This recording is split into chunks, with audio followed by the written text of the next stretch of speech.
ইংরাজি গ্রামারের এই ক্লাসে আমরা এতদিন শিখেছি যে পুরো প্রেজেন্ট টেন্সের চারটে ভাগ: present indefinite, present continuous, present perfect এবং প্রেজেন্ট পারফেক্ট কন্টিনিউয়াস। তেমনি পাস্ট টেন্সেও সেম একই রকমভাবে আমরা শিখেছি past indefinite, past continuous, past perfect এবং পাস্ট পারফেক্ট কন্টিনিউয়াস। আজকে যেটা শিখব সেটা হচ্ছে ফিউচার ইনডিফিনাইট। এখানে কি, যে কাজটা এখনো পর্যন্ত ঘটেনি, ভবিষ্যতে হবে। ফিউচার মানে কি? ভবিষ্যৎ। ফিউচার টেন্স ভবিষ্যৎকাল। তাহলে যে ধরনের ভাষাগুলো, যে ধরনের কথাবার্তাগুলো আমরা এইভাবে বলি যে হবে, খাবো, যাব, এই মানে সেই কাজটা ভবিষ্যতে হবে, এখনো পর্যন্ত হয়ে যায়নি, সেই জিনিসটা বা সেই যে টেন্সটা সেটা হচ্ছে প্রেজেন্ট ইনডিফিনাইট টেন্স। তাহলে এই ফিউচার ইনডিফিনাইট টেন্স, এই ফিউচার ইনডিফিনাইট টেন্সে আমাদের ভার্ব যেটা, মেন ভার্ব যেটা, আমরা এখানে কি শিখছি? আমরা একটা ভার্বকে উদাহরণ নিয়ে আমরা জিনিসটা শিখছি। সেটা কি?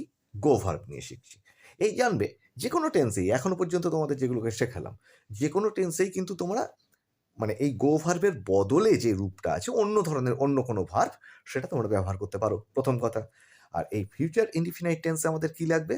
অন্যান্য টেন্সের ক্ষেত্রে যেমন আমরা শিখেছি যে সাহায্যকারী ক্রিয়াপদের অনেক সময় প্রয়োজন পড়ে, ফিউচার ইনডিফিনাইট টেন্সেও কিন্তু সাহায্যকারী ক্রিয়াপদ লাগবে বা অক্সিলিয়ারি ভার্ব লাগবে। সেখানে কি, এখানে কি লাগবে? শ্যাল এবং উইল।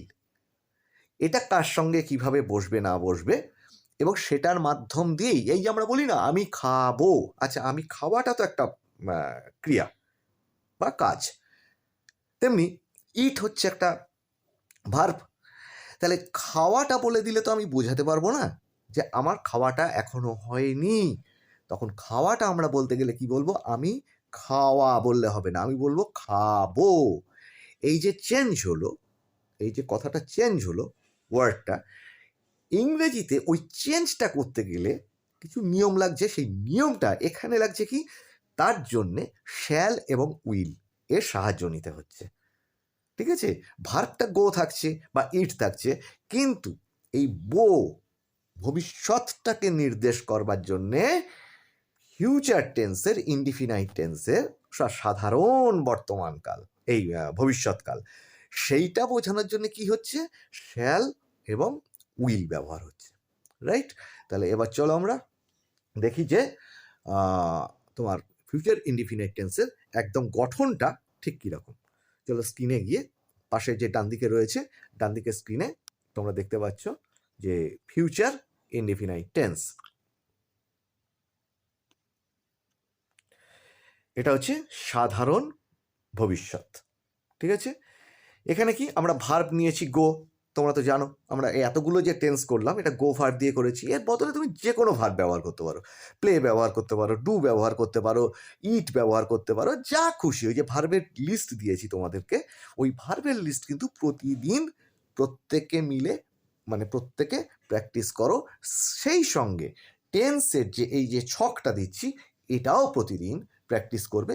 ইংরেজি দেখবে অনেক শক্তপোক্ত এবং ভিতরে অনেক আত্মবিশ্বাস আসবে। তো এর পরের অংশটা কি দেখছি? এই সাধারণ ভবিষ্যৎকালের গঠনটা কি? প্রথমে বসছে দেখো সাবজেক্ট, তারপরে বসছে এই জায়গাটা আসলে ইম্পর্টেন্ট, এখানে আমরা কিসের সাহায্য নিচ্ছি? এই যে শ্যাল অথবা উইল, যেটার ক্ষেত্রে যেরকম লাগছে, কি লাগছে পরে দেখছি আমরা। এরপরে বসছে মেন ভার্বটা, আর তেমন কোনো জটিল কিছু ব্যাপার নেই। তাহলে আমরা এবার একটা সাধারণ রূপ দেখে, এই যে কাজটা এখনো হয়নি, আমাদের জীবনে এখনো ঘটেনি, সেই কাজটা হবে বা করা হবে, সেই কাজটা হচ্ছে ভবিষ্যৎকাল বা ফিউচার ইনডিফিনাইট টেন্স। এবার দেখো, তোমরা যেভাবে খাতায় লেখো, প্রত্যেকে আমি বলেছি তো যে আমার এই গ্রামারের ক্লাসে প্রত্যেকে খাতা এবং পেন নিয়ে বসবে, নোট করে নেবে জিনিসগুলো। ঠিক আছে? যারা নতুন এসেছো তাদের জন্য বলছি, এবং যারা পুরনো ছাত্রছাত্রী আছো তাদের জন্য বলছি যে ক্লাসটিকে সাবস্ক্রাইব করো। সাবস্ক্রাইব করে এই যারা, যাদের কেউ পড়া দেখিয়ে দেওয়ার নেই, তাদের যদি একটু উপকারে লাগে তাদের জন্য একটু শেয়ার করো। আমাকে জানিও, তোমাদের কিছু জানার থাকলে সেগুলো কমেন্টে জানিও। আর পুরনো ক্লাসকে কিন্তু অবশ্যই দেখো, পুরনো ক্লাস দেখলে তবে এই ক্লাসগুলোকে ভালো আরও বুঝতে পারবে, কারণ একটার সঙ্গে আর একটা ক্লাস মানে যোগসূত্র থাকে, বোঝার ক্ষেত্রে অনেক সুবিধা হয়। কিন্তু একদম অক্ষর থেকে শুরু করে অক্ষরের সঙ্গে যেভাবে মানে শব্দ যোগ করে যেভাবে বাক্য শব্দ অক্ষরে অক্ষরে যেমন শব্দ তৈরি হচ্ছে, শব্দের উচ্চারণ, বানান, বাক্য তৈরি, এই সমস্ত ক্লাস কিন্তু আমি পিছনে করিয়ে রেখেছি। তেমনি টেন্সের ক্লাসগুলো আছে। চলো এবার দেখে নিই যে সাধারণ বর্ণনামূলক বাক্যে অ্যাসার্টিভ সেন্টেন্সের অ্যাফার্মেটিভ বা পজিটিভ রূপ, হ্যাঁ সূচক অংশ যেটা ধরা যাক, বা বর্ণনা, একটা স্টেটমেন্ট, এই ধরনের যে বাক্যগুলো আছে তাতে ভবিষ্যৎকালের মানে সাধারণ ভবিষ্যৎকালের রূপটা কেমন হবে। বাঁদিকে সিঙ্গুলার, ডান দিকে প্লুরাল লিখে নিচ্ছ, আর একদম বাঁদিকে লিখছো first person, second person, third person. আমি তোমাদের পার্সনের ক্লাস করিয়েছি, ঠিক আছে, পার্সন, নাম্বার, এই সমস্ত ক্লাসগুলো আমি করেছি। ইয়েস বা ইএস এর ব্যবহার কী করে করতে হয় সেই ক্লাসগুলো করিয়েছি, সেই ক্লাস থেকে কিন্তু এগুলো দেখে নিও। তাহলে ফার্স্ট পার্সন মানে আমরা কি জানি, আমি এবং আমরা। আমি মানে একজন, আমরা মানে একে অধিক। মানে সিঙ্গুলার মানে হচ্ছে একটি বা এক বচন, প্লুরাল মানে হচ্ছে বহু বচন, মানে একের একাধিক, একের অধিক। তাহলে আমি একজন সিঙ্গুলার, আমরা যেই হয়ে গেলাম ওটা অনেকগুলো হয়ে গেল। তেমনি তুমি এবং তোমরা, যারা কিনা নতুন ক্লাস করছো তারা এটা জানো, আমরা যেমন বাংলাতে বলি যে তুমি এবং তোমরা, ঠিক আছে, তুমিটা অনেকগুলো তুমি হয়ে গেলে তোমরা বলি, তেমনি ইংরেজিতে কিন্তু সেরকম নেই। ইংরেজিতে দুটোই ইউ বলা হয়, তুমিটাও ইউ বলা হয়, তোমরাটাকেও ইউ বলা হয়। আর থার্ড পার্সন হচ্ছে সে বা তারা। এই সে বা তারার জায়গাটায় কি হয়েছে, তোমরা এটা পড়বে যে এই সের জায়গায়, থার্ড পার্সন সিঙ্গুলার নাম্বারের জায়গায় তুমি যে কোনো ধরনের, তুমি একটি, সেটা আর একটা ব্যক্তি হতে পারে, কোনো ব্যক্তি নাম হতে পারে, পশু পাখি জীব জন্তু, তোমার যা খুশি, বাড়ি ঘর আসবাবপত্র, গাড়ি ট্রেন বাস, যা খুশি হতে পারে, বাট একটা হতে হবে, ঠিক আছে, একটা হতে হবে। সেটা হচ্ছে সিঙ্গুলার। একের অধিক হয়ে গেলে সেটা বসে যাবে দে বা তারা, তাদের ফর্মে বসে যাবে, এই ফর্মটা বসবে।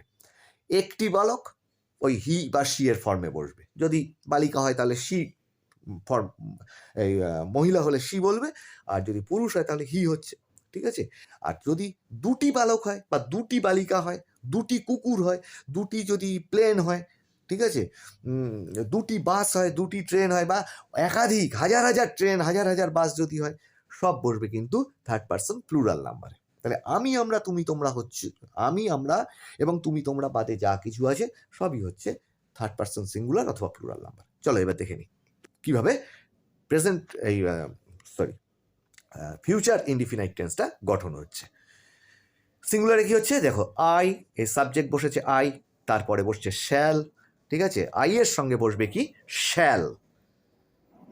আই এবং উড়ি এই দুটোর সঙ্গে, মাথায় রেখে দাও, আই এবং উড়ি এই দুটো ক্ষেত্রে কিন্তু বসবে শ্যাল, ঠিক আছে। আর বাকি ব্যালেন্স যা থাকছে সবের সঙ্গে বসবে উইল। এই দুটো জায়গাকে মার্ক করে রেখে দেবে, ঠিক আছে, এই দুটো জায়গাকে মার্ক করে রেখে দেবে, আই এবং উই, এই দুটো জায়গা।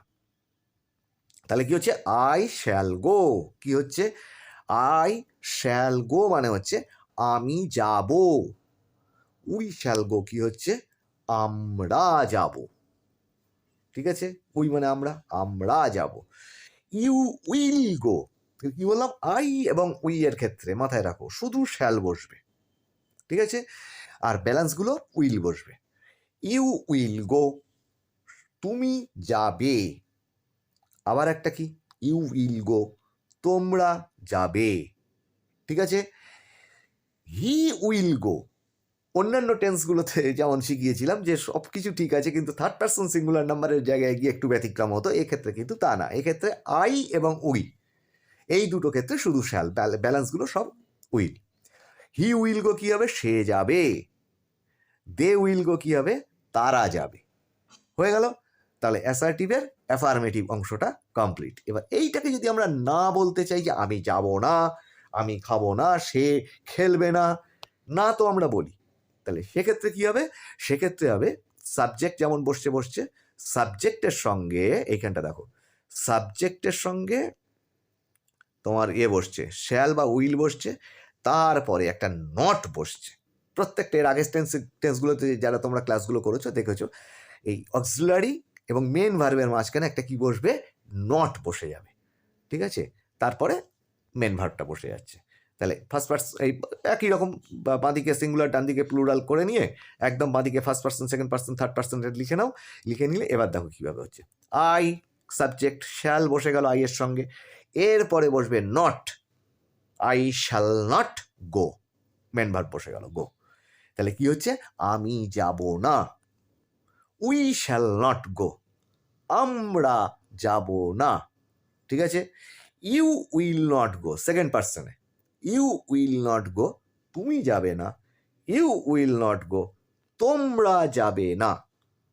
তাহলে কি হচ্ছে, সেকেন্ড পার্সন হয়ে গেল, ঠিক আছে? এইবার হচ্ছে third person, he will not go, সে যাবে না।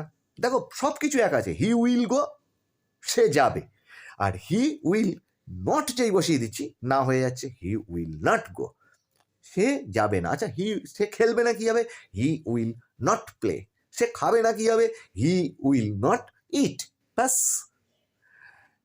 দে উইল নট গো, তারা যাবে না, ঠিক আছে? এবার চলো ইন্টারোগেটিভ সেন্টেন্সে। ইন্টারোগেটিভ সেন্টেন্সটা কীরকম হচ্ছে, ফিউচার টেন্সে এর আবার হ্যাঁ সূচক একটা অংশ, সাধারণ প্রশ্ন, তুমি কি খাবে, তুমি কি যাবে, তুমি কি খেলবে, তুমি কি পড়বে, এটা সাধারণ প্রশ্ন। এই সাধারণ প্রশ্নের ক্ষেত্রে কি হচ্ছে, সাধারণ প্রশ্নের ক্ষেত্রে দাঁড়াচ্ছে যে শ্যাল এবং উইল বসে যাচ্ছে প্রথমে। কি বলেছি, প্রশ্ন করতে গেলে এর আগের টেন্সগুলোতে তোমাদেরকে শিখিয়েছি, প্রশ্ন করতে গেলে কি করতে হবে, আমাদের অক্সিলারি ভার্বকে সামনে আনতে হবে, প্রথমে আনতে হবে, ঠিক আছে? অক্সিলারি ভার্ব যেটা আছে সেটাকে আমরা প্রথমে আনবো, তারপর বসবে সাবজেক্ট। আগে কি হচ্ছিল, আই উইল গো, তাহলে আই হচ্ছে সাবজেক্ট, সাবজেক্টের পরে বসছিল অক্সিলারি ভার্ব, ঠিক আছে? মানে শ্যাল বা উইল এগুলো বসছিল। এখানে কি হবে, ওটাকে আগে বসাতে হবে। প্রশ্ন যেই করতে যাবে, যে কোনো বাক্যে যে কোনো প্রশ্ন করতে যাবে, সঙ্গে সঙ্গে অক্সিলারি ভার্বকে সাবজেক্টের সামনে নিয়ে আসবে, একদম প্রথমে নিয়ে আসবে। তাহলে এখানেও তাই হলো, শ্যাল এবং উইলকে প্রথমে বসিয়ে দিলাম, তারপরে বসবে সাবজেক্ট যেটা সাবজেক্ট, এবং তারপরে বসবে মেন ভার্ব, ব্যাস। চলো তাহলে এবার মানে কীভাবে গঠন হচ্ছে সেটা থেকে নিই। সেই একই রকমভাবে বাঁদিকে সিঙ্গুলার, ডান দিকে প্লুরালটা লিখে নিলে, আর একদম বাঁদিকে কী করছো, first person, second person, third person এটা লিখে নিচ্ছ, নিয়ে এইবার দেখো কী হচ্ছে, আমি কি যাব। আচ্ছা এটা প্রশ্নটা কী করতে গেলে কী করবো, শ্যালকে সামনে নিয়ে আসলাম, এই দেখো শ্যাল প্রথমে সামনে বসে গেল, তারপরে সাবজেক্ট আই, শ্যাল আই, তারপর মেন ভার্ব, মেন ভার্ব দিয়ে এইবার প্রশ্নবোধক বাক্যে মজা কি, একটা প্রশ্ন চিহ্ন দিতে হয়, তবেই তো বুঝবো যে সেটা প্রশ্ন করা হচ্ছে। তাহলে কি হচ্ছে, শ্যাল আই গো, মানে আমি কি যাব, হলো। এবার একই রকম ভাবে বাকিগুলো হবে, উই এর সঙ্গে জানি শ্যাল বসে, তাহলে কি হবে, শ্যাল উই গো, তাহলে আমরা কি যাব। ইউ এর সঙ্গে কি বসে, উইল বসে, তাহলে উইলটাকে সামনে নিয়ে আসলাম, উইল ইউ গো, তুমি কি যাবে, হয়ে গেল। আচ্ছা তোমরা কি যাবে, আবার সেই উইলটাকে সামনে নিয়ে আসলাম, উইল ইউ গো, তোমরা কি যাবে। সরি, হি এর সঙ্গে কি বসে, উইল বসে, হি এর সঙ্গে উইল বসে, তাহলে এখানেও সেই উইলটাকে সামনে নিয়ে আসলাম, আনলে কি হলো, উইল হি গো, সে কি যাবে। আর তোমার দের ক্ষেত্রে মানে প্লুরালের ক্ষেত্রে কি হচ্ছে, থার্ড পার্সন প্লুরালের ক্ষেত্রে দে উইল গো না, উইল দে গো, তাহলে কি হবে, তারা কি যাবে। দেখো প্রশ্নবোধক বাক্য ফিউচার ইনডিফিনিট টেন্সে কমপ্লিট হয়ে গেল। এরপরে যেটা শিখবো, এটাকেও তো আমরা না বলতে পারি, তুমি কি যাবে না, তুমি কি খাবে না, তুমি কি খেলবে না, তুমি কি পড়ো না, বা সে কি খেলে না, এই সে কি খেলবে না, সে কি পড়বে না, তারা কি বেড়াতে যাবে না, এরকম অনেক কিছু বলে যায়। তাহলে প্রশ্নের মধ্যেও না সূচক বাক্য থাকে, ঠিক আছে? তাহলে কি হচ্ছে, ইন্টারোগেটিভ সেন্টেন্সের নেগেটিভ রূপ যেটা না সূচক প্রশ্ন, ঠিক আছে? তাহলে কি হচ্ছে, সেটাও সেই একই থাকছে, প্রশ্ন করতে গেলেই অক্সিলারি ভার্বকে সামনে নিয়ে আসছো, তাহলে শ্যাল আর উইল সামনে বসে গেল, তারপর সাবজেক্ট বসলো, কিন্তু এখানে একটা ব্যাপার আছে, সেই নট। এবার কি হচ্ছে, সাবজেক্টের পরে কি বসিয়ে দিচ্ছ, একটা নট, তারপরে মেন ভার্বটা বসে যাচ্ছে। ঠিক আছে, তাহলে এবার এখানে কি হচ্ছে, একই রকমভাবে সিঙ্গুলার আর প্লুরালকে বাঁদিকে আর ডান দিকে লিখে নাও তোমাদের খাতায়, যেভাবে স্ক্রিনে দেখতে পাচ্ছ। আর একদম বাঁদিকে কি করো, first person, second person, third person এটা লিখে নাও। লিখে নিয়ে যেভাবে দিচ্ছি, এই ছকটাই কিন্তু বাড়িতে প্রত্যেক দিন তোমরা প্র্যাকটিস করবে। ঠিক আছে, তারপরে আস্তে আস্তে দেখবে আরো সুন্দর করে বাক্য গঠন করতে শিখে যাবে। পরের ক্লাসগুলো তো নেবই, আরো অনেক কিছু শেখাবো তোমাদেরকে। তাহলে এখানে দেখো শ্যালটা প্রথমে বসে গেল, শ্যালাই গো মানে আমি কি যাব। তাহলে এটা আমি এর আগে শিখলাম। এখানে আমি কি যাব না, তাহলে শ্যালাই নট গো। দেখো শ্যাল বসেছে, সাবজেক্ট বসেছে আই, তার সঙ্গে নট বসছে একটা, ঠিক আছে, তারপরে গো বসছে। তাহলে কি হয়ে গেল, আমি কি যাব না, শ্যাল আই নট গো। আমরা কি যাব না, শ্যাল উই নট গো। হলো। তুমি কি যাবে না, উইল ইউ নট গো। তোমরা কি যাবে না, উইল ইউ নট গো। মানে তুমি তোমরা তো একই সেকেন্ড পার্সনে, ঠিক আছে। আর থার্ড পার্সনে কি হচ্ছে, উইল হি নট গো, সে কি যাবে না। আর একদম লাস্টে উইল দে নট গো, তারা কি যাবে না। দেখলে কত সহজে পুরো ফিউচার টেন্সটা আমাদের কমপ্লিট হয়ে গেল। তাহলে এইভাবে আমাদের এই ফিউচার টেন্সে আমরা কি শিখলাম, যে ভবিষ্যৎকালে, সাধারণ ভবিষ্যৎকালে বাক্যগুলো কিভাবে গঠন করতে হয়। তো এইগুলো যেগুলো শেখাচ্ছি তোমাদেরকে, ভার্বের লিস্ট প্রত্যেক পদে কিভাবে লাগছে সেগুলো দেখো। ভার্বের মধ্যে আমি অক্সিলারি ভার্বের সেট করিয়েছি, বিভিন্ন রকমের সেট করিয়েছি, আর যেটা করাবো মডাল ভার্ব, সেটাও করাবো। ঠিক আছে, তো কোনোভাবে হয়তো কানেকশনটা ডিস্টার্ব হয়েছে।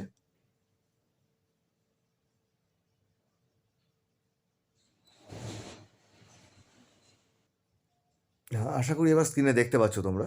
একটুখানি কোনোভাবে স্ক্রিনের মধ্যে কিছু একটা এসে গেছিলো, একটা নোটিফিকেশন ধরনের কিছু এসে গেছিলো, সেই জন্য একটু ডিস্টার্ব হয়েছে। তো যাই হোক, তো এই ক্লাসে আমরা ফিউচার ইনডিফিনাইট টেন্সটা শিখে নিলাম। দেখো ধৈর্য ধরে শেখো, ধীরে ধীরে এক একটা করে শেখাচ্ছি। একটু ভালো করে শিখতে গেলে একটু ধীরে ধীরে শেখাটাই ভালো। তাও আমি প্রতিদিন ক্লাস নিচ্ছি, প্রতিদিনের ক্লাসকে ফলো করো, পিছনের ক্লাসগুলোকে দেখো এবং বাড়িতে একটু প্র্যাকটিস করো। নতুন পুরনো সমস্ত ছাত্রছাত্রীদের বলছি যে তোমরা ভালো করে প্র্যাকটিস করো। ইংরাজি তো আমাদের কারোর মাতৃভাষা নয়, ইংরাজি আমাদের একটা বিদেশি ভাষা, কাজেই সেইটায় দুর্বলতা থাকা যে কোনো বয়সের মানুষের কোনো আমাদের কি বলবো লজ্জা বা হীনমন্যতার কোনো জায়গা না। সেটা আমরা যতটা পারছি, আমি চেষ্টা করছি যতটা পারা তোমাদের একদম গল্পের মতো করে শেখাতে, এবং তোমরাও এইটাকে ফলো করো এবং নিজেরাও বাড়িতে বিভিন্ন গ্রামারের বই বিভিন্ন রকমভাবে পড়াশুনো করে এগিয়ে চলার চেষ্টা করো। নিশ্চয়ই কিছু না কিছু আমরা পারবো। ঠিক আছে, তো আজকের ক্লাসে এই পর্যন্ত। আমি প্রবীর রায়চৌধুরী, এতক্ষণ তোমাদের সঙ্গে ক্লাসে ফিউচার ইনডিফিনাইট টেন্স নিয়ে পড়াশুনো করলাম। তো আরও ইন্টারেস্টিং সমস্ত ইংরেজির ক্লাসের গ্রামারের ক্লাস নিয়ে আসছি সামনে। দেখা হবে আবার সামনের ক্লাসে।